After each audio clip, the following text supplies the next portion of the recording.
Vamos a ver un ejemplo del uso de las funciones de bases de datos, que son funciones que van a hacer determinados cálculos que se pueden hacer también con otras funciones, pero aplicándolos a bases de datos grandes, ¿vale?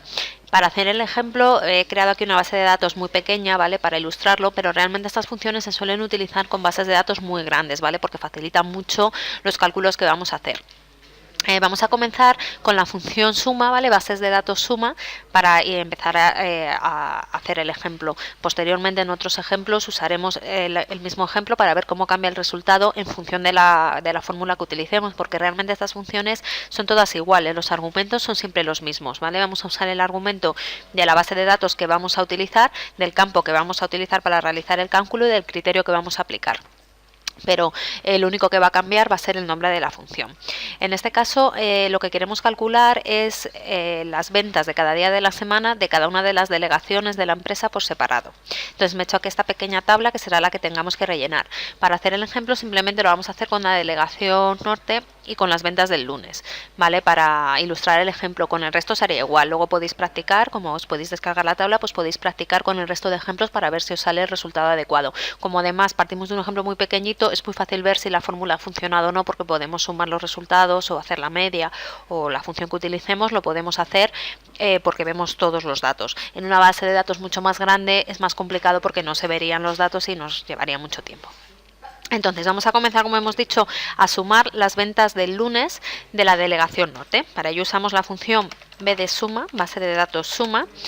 El primer argumento que nos va a pedir va a ser la base de datos, que tendremos que seleccionar la base de datos entera que vayamos a utilizar para hacer los cálculos.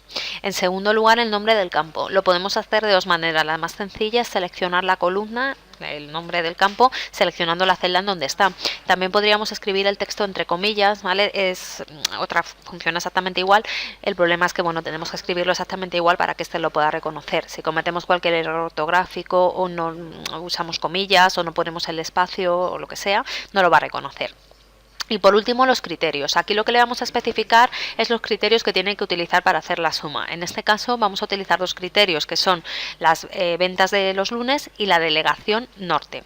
El encabezado de los criterios tiene que ser el mismo que el de la base de datos que estemos utilizando, con lo cual lo mejor es crearnos, como he hecho yo aquí, una pequeña tabla donde le indiquemos los dos criterios que vamos a utilizar.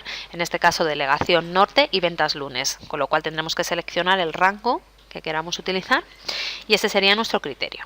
Cerraríamos la función con un paréntesis y en este caso vemos que nos da como resultado 13, que son las ventas del lunes de la delegación norte, que tiene aquí un 8, y de la siguiente delegación norte, que tiene aquí un 5, con lo cual vemos que efectivamente la función nos ha funcionado.